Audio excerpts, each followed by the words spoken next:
Narito tayo ngayon upang matunghayan at pag-usapan ng talaga namang napakainit at nagbabagang napaka-trending na issue ni Ate Erica. Sa pagpapatuloy nga ng ating istorya ay nandoon pa rin si Kalingap Val Santos Matubang sa bahay nila Ate Erica upang i-interview at makapanayam ang kanyang lolo at lola na naiwan, pati na rin ang kanyang ibang kamag-anak na nagagalit sa kanya. Sa vlog nga na ito ay sinabi nga din ng lolo ni Ate Erica na siya daw talaga ang unang vlog ni Kuya Ruel upang tulungan. Ngunit nabaling lang daw talaga ang focus kay Ate Erica at ginawa siyang Kalingap Angel. At dahil nga doon ay nagtuloy-tuloy na rin ang sikat ni Ate Erica. Tay, magandang araw po sa iyo. Ang pangalan mo, Tay? Miguel. Miguel. Surita. Ikaw yung unang gi-vlog ni Ruel Umpo. para tulungan. Siya po.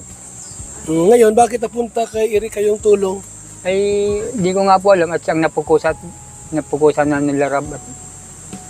Ang sabi ata ni Ruel, nilipat kay Rab, parang hindi daw kayang Ewan ko, hindi ko alam. Yung natagpuan si Erica, parang si Erica ang parang turnover ni Ruel kay Rab. Kay Rab. Kalingap Rab. So yun, ginawa ang Kalingap Angels. Yun. Ayun. So maliwanag po mga kaibigan na dito ba nakatira si Erica noon? Dito po yun. Dito lumaki? Ay, dito na po sa amin yun. Okay. Nung dati pa, kung kami sa Katandungan ay napalit. Dito nga din ay nalaman ng lahat na may isa palang matanda na negosyante ang tumutulong kay Ate Erica at ang pangalan nito ay June A. Nakilala daw ito ng tita ni Ate Erica sapagkat nagbigay daw ito ng pera pampaopera sa mata ng lola ni Ate Erica. Ngunit kalaunan ay hindi daw ito napakinabangan o hindi daw nakuha ng lola ni Ate Erica ang pera na ito sapagkat hindi daw ito ay binigay nila Ate Erica. Kaya dito na nga rin nagsimula ang talaga namang malala at napakalaking gulo o hidwaan sa pagitan ni Ate Erica at ng kanyang lolo at lola na talaga namang nagpalaki, nagmalasakit at nagpaaral sa kanya simula nung siya ay bata pa. Lagi si Erica. Maliit pa yun sa amin. Kayo na nagpalaki noon. Kami na po, Ngayon, kapaaral. nasaan sila ngayon? Ay, nasa bagong bahay na po. May bagong bahay na po sila. Sino po ang nagpatayo ng bahay nilang bago? Ay, sila yata po. Sino po ang tumulong ang nagbigay na yung pampagawa ng bahay? Ayun, ang pag-aalam ko po, yung nga pong nakausap naman sila, may yun daw matanda. Kung sino matandang Tanda? Yun, ang alam ba ganun? Jun E yata yun. John A. Jun E. Matanda na ba yon? Sabi po, matanda na. Ate, ano ko lang, matanda na ba si John A? Tanda na po, siguro po mga 60 or 50 yan mga ganun. Nakita mo na di pa? Nakita ko na po yun. Saan mo Kasi nakita? nagpasalamat po ako rin sa kanya nung yung last baga po na vlog ni Kalingap, ni Rab na nagbigay kay mama ng pampaopera ng sa mata. Okay. Ay hindi po namin alam na kakontak na pala po yun. Dito nga din ay Contact nalaman mo nila. nila na habang vinavlog daw pala ni Kalingap Rab si Ate Erica ay kakontak na ni Sheila May o ng ate ni Ate Erica si Sir June A na sponsor at negosyante.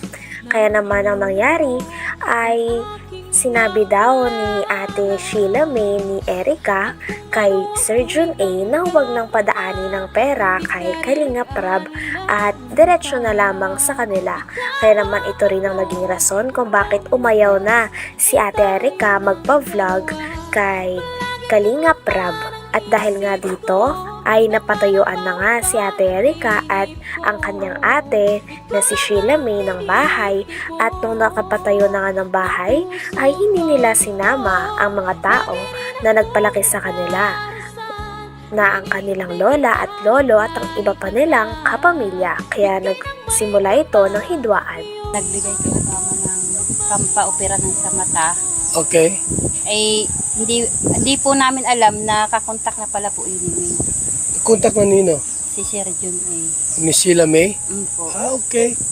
So, Yun lang yun po yung ano namin. nakita mo na si John A sa video. Mahaba yung buhok niya na. Mahaba ang buhok. Okay. So, may edad na. Mm-hmm. So, gusto tinatanong ko si tatay kung sino tumulong sa pabahay nila. Ano po si Sir Jun ay po. Sa kanya pong pabahayan. Itong Opo. kina Erika. Wala po diyang sabi po ng mga ilabers sa kanilang pabahay. Kay Sir Jun ay po. Okay. Pati mga gamit ng bahay. Okay. So, ibig sabihin ngayon, may bahay na si Erika. Sila may kumpleto ang gamit. Okay. So, ang nagpabahay niyan, si John A, Si Sir Jun. hindi ang ilabers. Hindi po. Hindi ang ilabers. Inaangkin lang po ng mga ilabers. Inaangkin nila na sila Kaya nagpabahay sila niya. nagagalit kasi ayaw nilang Simula nga daw nung bagong taon at naggaling sa ospital ang lola nila, pagkadating daw ng lola nila sa bahay ay nakahakot na daw kagad si Ate Erika at ang kanyang ate Sheila May.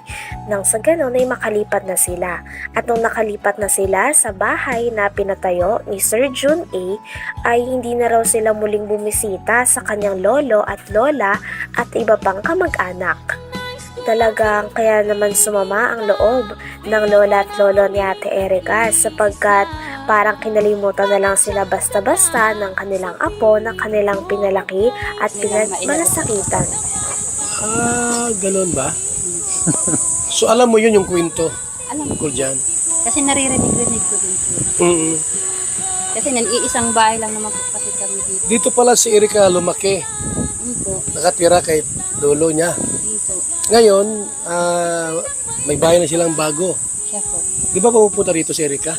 Mula po nung nung bagong taon po na nung last po, itong nasa ospital po kasi mama noon, pag uwi po namin dito, wala na sila, naghakot na sila ng gamit. Nung paghakot, last year pa, Opo, nung bagong taon pa po. mula noon hanggang ngayon, hindi siya pupunta rito, napunta naman. Hindi na po. Hindi na pupunta rito. Wala na Ni po. dumalaw, hindi. Wala na pong irikang pumupunta dito. Pati si Sheila May. Wala na. Yung mga palabas po ng mga e-lover na sinasabi po nila na monthly may natatanggap si mama.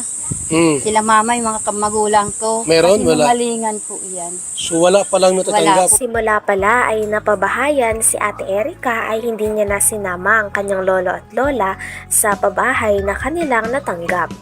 At pagkatapos naman nito ay bumukod na nga sila ng kanyang ate sa mga tao na nagpalaki sa kanila at nagmalasakit simula bata pa sila. At sabi pa nga dito ng tita ni Ate Erika ay may kumakalat daw na nagpapadala daw o nagsusustento pa din si Ate Erika at si Sheila May sa kanilang lolo at lola.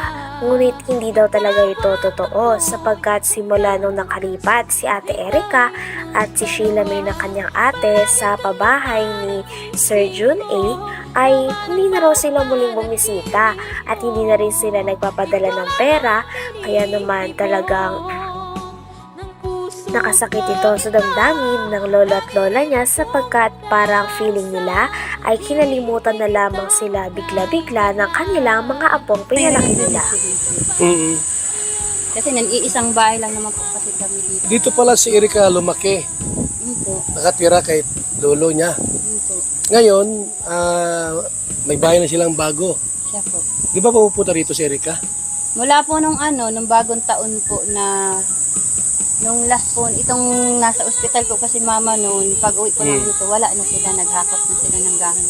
Nung paghakot, last year pa, Opo, nung bagong taon pa po. mula noon hanggang ngayon, hindi siya pupunta rito, napunta naman.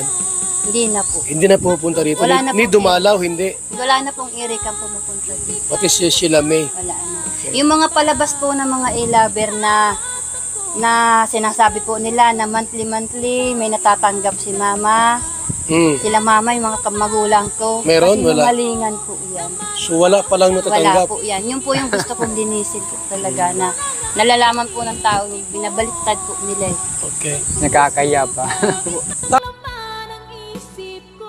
Hanggang dito na lamang muna ang talaga namang nagtitrending, nagbabaga at napakainit na issue ni Ate Erika. Maraming salamat sa inyong panunood. Hanggang sa muli. Bye!